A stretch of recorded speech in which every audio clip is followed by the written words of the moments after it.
Welcome to the Work Hard, Play Hard podcast. My name is Rob Murgatroyd, and I am a former doctor turned lifestyle entrepreneur. Each week, I interview some of the best minds on the planet on the science of achievement and the art of fulfillment. Today's episode is a mini-sode that we call Fri-Date with the Wife. In these mini-sodes, my wife Kim and I deconstruct the strategies that we've developed over the last decade to not only grow personally, but to turn our struggles into lessons and create fulfillment in all areas of our lives. Excuses are over. It's time to live. Let's dig into today's topic. All right, before we jump into this episode, I want to invite you to be considered for my Work Hard, Play Hard Mastermind by completing an application at workhardplayhardmastermind.com. So this mastermind is not like any mastermind you may have been to or heard of, I promise you. This mastermind is for 6 to 7 figure entrepreneurs that are working too damn much and aren't taking the time to have amazing experiences around the world with an incredible tribe of people. So every 100 days or so, I drop you into new experiences that are specifically designed to elevate your thinking, to give you new ideas. Look, you get your best ideas not staring at a computer. And actually, this is the way high-level people really collaborate with each other. They do it over a glass of champagne, watching the sunset in the south of France. So if you are ready to do some fun stuff around the world and really, really want to level up your tribe in one shot, fill out an application at workhardplayhardmastermind.com. We'll jump on a call and we'll see if it's a good fit. All right, let's jump into today's episode. Everybody had an ocean across the USA. That's right, everybody, and welcome to another episode of Work Hard, Play Hard. You can't tell, I just got back from the beach. Well, Kimberly Surfin' USA Murgatroyd, how are you on this lovely Friday, wink, wink, afternoon? Well, let me just say this. I watched a surfer be born today. Who was that? Was it Brian Wilson? No, it was you. It was you. We, for the first time, got to go out and hang on the beach and watch Rob do his surf lesson, and it was phenomenal. Sophia, come here for a second. Come here. Okay. Can you tell me, we were talking about Daddy surfing. Can you talk about how cool it was to watch Daddy surf? Awesome. Tell me what you loved the most about it. Why was it interesting to you?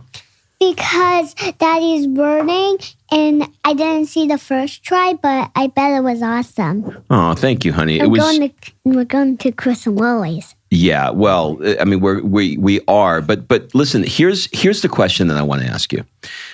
When you saw me out there today for the first time, and you saw me get up on that surfboard, what was the first thing you thought of? That you were going to do this so awesomely. You really? Okay, yeah. Good. It was really, really great. Well, did it make you proud of Daddy to see him do that? Awesome. What's the word of the day? Daddy Day. Daddy Day. I was thinking awesome, but you're awesome, Sophia. Can Mommy and Daddy do this real quick, and then you can I just watch. Yeah. You can watch. Okay. Hang on for a second. Okay. So here is what was so great in my perspective. Now, I have watched and been a part of this life for, I don't know, what do we decide, Rob? 16 years that we're going on together? I believe, yeah. And I have watched you get excited and amped up about moving to California for 16 years. Long time. And talking about all the things you were going to do when you got here for 16 years. Mm-hmm. Now, if we back it up 16 years, you were 36 talking about surfing. God, that's crazy. But now you're 53 actually doing the surfing. And so to me, you could have easily moved out here and said, F it. I'm not doing it. My back hurts. My knee hurts. I'm too old. I have all the excuses. I'll just watch the surfers. But you don't do that. And that's not normal. Okay. Most people make excuses and give in. And today, what I want to share with people is not just how excited we are about you surfing, but how, and maybe some tactical skills, maybe some inspiration, maybe some advice on how they can not give up on their dreams and go all in, even against the odds. Well, I think in every circumstance, you have to have a deep-seated drive and emotion to want to accomplish what it is that you're doing. So if you are passionate about it, if the spirit is willing, but perhaps the flesh is weak, as an example, or the flesh is aging, then you can go through a process to try and mitigate the downsides of it. And so because I was super passionate about doing the surfing, I've always wanted to do the surfing, but I'm 53 years old, and it's a little tough to teach an old dog new tricks. There's no question about that. And there's also some physical limitations. But what I decided I was going to do was I was going to put my trust in somebody who understood the stage of life that I was in. And so I reached out to somebody who was much older than me. The guy who's teaching me is almost 70 years old. He was an LA lifeguard for years, just an all-around super cool guy. But he understands my situation. So like, for example, you'll notice before we surfed, it was a half-hour stretching. Yeah. You know what I mean? So we went down, so let's go through this, right? So we pack up all your stuff, we go down to the beach, and you and Kip is the name of the surf instructor, and wasn't he on Baywatch? He did 30 episodes. He was a stunt double. It's amazing. And he's exactly what you want. And I would love for you to do somebody to rescue me. Well, there's that. But no, like just as a person teaching you in California, like he is a spiritually minded, universal just soul that is so beautiful and so kind, and he takes his time with you. And if you just went and got some random person to teach you how to surf, it would not be the same experience. And meeting him today was it couldn't be more perfect. And yes, he's like in the lifeguard Hall of Fame. So that makes me feel really good about the fact that if, my husband did drown, or work out. But what do you think the biggest thing that you have had to overcome in learning to surf? What's the biggest thing you've had to overcome? Other than everything, there are so many things that I had to figure out to be able to do this. For example, I've spent the better part of my life lifting heavy weights, slow reps since I was 14 years old. And that has put a lot of muscle, a lot of big shoulders, and my body is sort of built to throw heavy shit around, for short distances. But being out there on a surfboard is not something that it didn't come naturally to me physically. So I knew that I had to change it. So I was battling two things. One was the fitness program I was on, and two is some physical limitations as a result of that kind of training. I don't have flexibility. I've got a lot of trigger points, for lack of a better word, a lot of adhesions, which are, causing me to be super fixated, let's say, not flexible. And so, when I first go out there and he's like, well, lie on your belly and pop up, I'm like, pop up. It's taken me nine positions to go from a lying on my belly to a standing. Like there's no popping. Nobody's popping. The only thing popping is your joints. Yeah, exactly. I'm like, what are you talking about? So that then led me to basically building out a physical therapy studio in our house. I mean, I've got every contraption under the sun, and I get up at 5 a.m. and I spend probably 90 minutes just with a lacrosse ball on my trigger points. And but hold on, pause there for a second, because you're not doing all of that just to surf. You were telling me the other day, I was giving you a hard time about how you always have the next ailment and how you're going all in on that.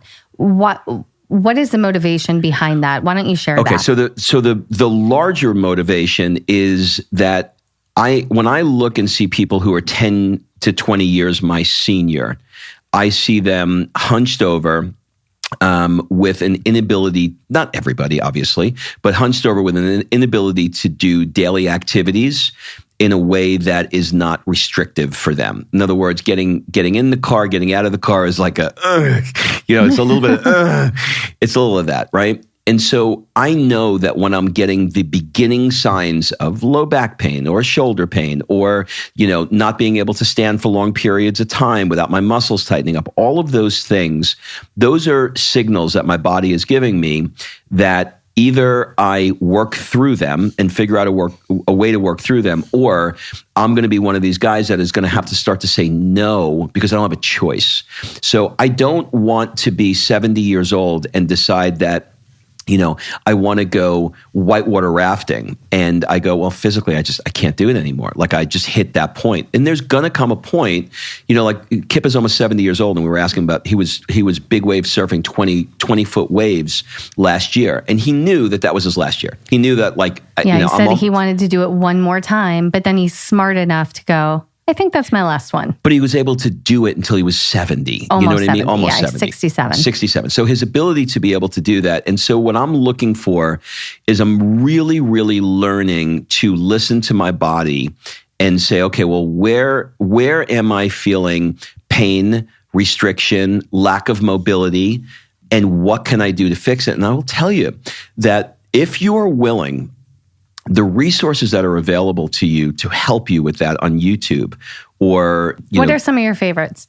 So if someone's listening right now and they're like, we've talked about this before, becoming a kick-ass 100-year-old, right? Yeah. So if that's still the goal, you're 53, so you're halfway there. Mm-hmm. And you want to be surfing into your 70s. You want to be, mobile and cat-like to be able to get up. To think about Kip at almost 70 popping up on a surfboard at almost 70, and he's going to be doing that until the very last breath, and he'll be able to do it till the very last breath. That is truly living out the becoming a kick-ass 100-year-old. So, what are some good places and resources people can go to kind of shift that mindset from the gorilla in the gym throwing weights around to the kick-ass 100-year-old? There's two. One is called Foundation Training, and that is by a guy named Dr. Goodman. The second one is a resource, not a resource, by a guy named Naudi Aguilera, and he has a company called Functional Patterns. I tell you, once I started to do that and I started realizing how much more mobility it gave me, it became very addictive because you become addicted to feeling good and you don't realize that, when you're not doing these things and you're stiff, you're just kind of like, you're feeling tight and not great. So once I believe that there is a way that I can get myself to feel better, why not feel good? There's the other component too that I've noticed for you, which is food. So you are a self-proclaimed vegetable hater. Mm-hmm. They're not your jam. Mm-hmm. But a couple weeks ago, you came to me and you're like, I need to eat more vegetables at lunch. I make them, eat them at dinner, but I need to eat more vegetables at lunch. Can you go get me all of this? And I can make salads, or can you make jar salads? And I was really proud of you for that because that's not typically your wheelhouse.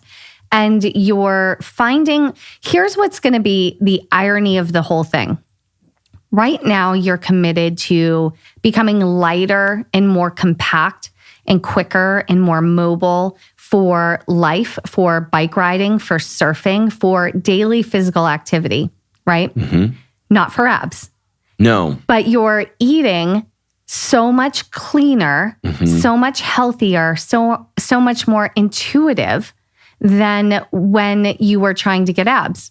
And the irony of the whole thing is you have abs from your entire stomach, your whole front. In fact, Sophia the other day at the beach went, Daddy, what is this big lump thing right here? And, remember that, Sophia, when Daddy had the lumps on his tummy? Yeah, but that was weird. I just had to say it. I know, it looked weird, right? But those are called abs.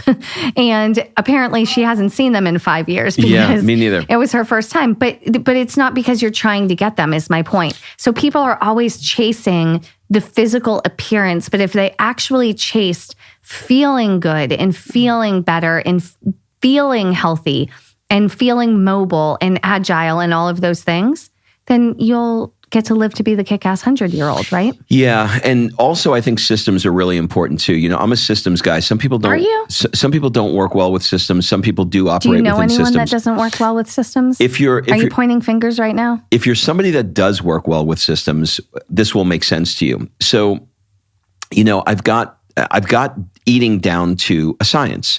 At 8:00, I have this meal. At 10 o'clock, I have this meal. Let's go through it. Okay, so 8 o'clock, you make me an omelet. At 10 o'clock, you make me overnight oats.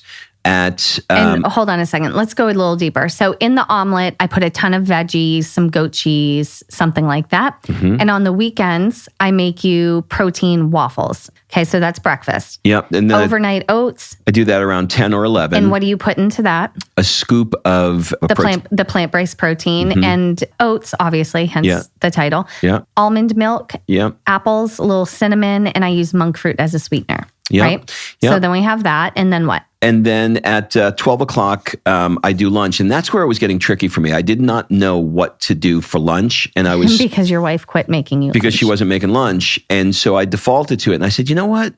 I'm going to make a big ass salad.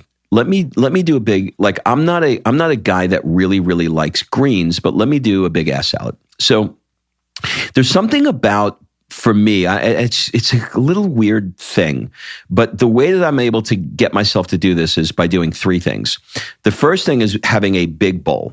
You love the big bowl. A big bowl for me, I don't know why. You feel like a man eating a salad. I feel like I'm eating. It's not a side salad. No, exactly. So I've got the big bowl, and then inside of the big bowl, I'll put some fruit like peaches or apples. Whatever's in season. That helped me.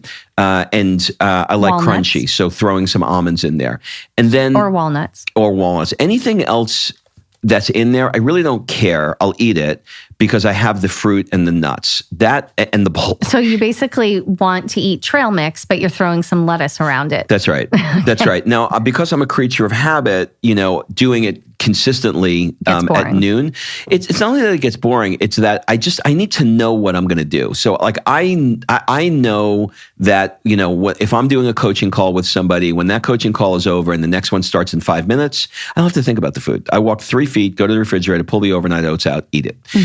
And before I go work out, I do the salad. So that's that. And then so you do the salad, then you go work out, Then and I you go- do a pre-workout, and then you do your workout. And you're working out now. This is interesting. You were forced out of the gym with this whole situation. So it forced you to find more functional ways to train, which actually is helping you in your game called surfing. Well, this is a really interesting thing. So because of this whole COVID thing, everything's always working out for us. Like that's our motto, right? Everything's always working out for us. Yeah. Our new motto is everything's always working out for us. So, now I get on, at noon, I get on my bicycle. I go down to the beach. There's a grassy area that's, maybe 10 to 15 feet prior to the strand, the boardwalk area. And it's like my spot. And I go down there, I put a towel down, and I go through. I use, there's a guy, Athlean, Athlean. Athlean, he has a Matrix, Matrix, pre-workout. And it's basically just movements there's a series of 10 movements that are just designed to move your body and get it hot before you work out. So I'll do that for 10 minutes. And then I'll go onto the beach and I'll get a volleyball post, one of the wooden posts that are in there. And I'll take TB12, we did with the Work Hard, Play Hard experience. We were out in Boston, and Tom Brady's trainer, Alex Guerrera, taught us why pliability is so important in training, and lifting a bunch of weights is really not a good solution for you long term in terms of your muscle pliability. So there's an app, and the app takes you through a full workout, and I will do the app on the beach with bands. In fact, I just had to get another set of bands because some of them require 2 sets of bands. But I do a full banded workout, and then I do a 10-minute meditation using I have 3 of them. I have Calm, Headspace, and Waking Up because I like to switch it up for 10 minutes, and then I do Wim Hof's breathing for 10 minutes. And then I come home, and then I do a shake. and then you do your post-workout repair to help with like recovery. Yeah. And then we have dinner, healthy, balanced dinner. So the reason that I'm putting energy into that is because what you're doing right now with becoming, the world's best surfer is going to be multifaceted. What you put in your body, how you calm your brain. Like, I love that Kip goes out there with you and does meditation before you get into the water. Mm-hmm. And so it's like, it's literally mind, body, and of course, fixing the ailments along the way. And this, I believe, is going to help you become a great surfer. And it's going to give you more energy as you're going into your later 50s, 60s, 70s to be that kick-ass 100-year-old that we all need you to be. Now, I do have one question. I'm going to put you on the spot. Yeah. Knowing what you know now with how your body is moving, how throwing the weights around wasn't serving you, how right now you look leaner than you have in a really long time. Yeah, I don't think I'll go back. I know what you're asking me. I don't think I'll go back. And go back where? To the gym. I know what you're asking me. Yeah. I don't think I'll go back. And you and I haven't had this conversation. I don't think I'll go back. And I'm going to reserve, right now I'm holding on to my binky right now. I don't want to let my security blanket go because, number one, the reason why we came to California and the reason why we wanted to be in this environment is so that we can use it. And what Kip said to us today was, he said, you guys are really, you're embracing the California lifestyle, right? Like we're not messing around. We're not the people that move to California and say, we never go to the beach. No. That boggles my mind. It's crazy. Like, we were at the beach last night. We're at the beach this morning. Yeah. Like, we're literally, I am at the beach. Our house is now basically sand. It's basically sand. I mean, I am like, every time I walk into the shower, I'm trying to get like, sand out of like crevices in my body. Like, it's everywhere. That was descriptive. Sorry. And stepping into this lifestyle has been so, just for me, I don't think it's for everybody. I don't think that, like, I'm turning black from being in the sun and I'm putting 70 sunblock on. That's how much I'm doing it. But I'm trying to find things in my life that feel good. Mm-hmm. Like, I want to do things that feel good. Isn't that a lesson that everybody can take right now? If we just did more things we loved and less things we didn't or felt obligated to do, we would have a better life. Yeah. There's a difference between, I got to go to the gym and get my workout in. Mm-hmm. Right? That's how I was. I didn't hate it. Mm-hmm. I liked it, but it was, I need to do this. This going to the beach to be able to train there is, I get to go to the beach. I get to be on the sand. I get to be in the sun. That made